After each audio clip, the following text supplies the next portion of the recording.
Hey guys, today I'm going to tell you how to change app icon size on iPhone.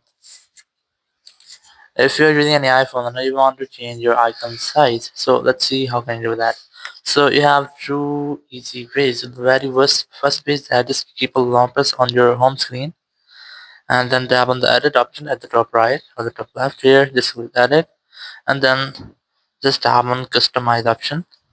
And now you'll see this type boxes here. Just tap on the boxes and your icon will be larger. Just tap on it again and your icon will be smaller. So this was the first way. The second way is that just go to your settings app and here just tap on display and brightness.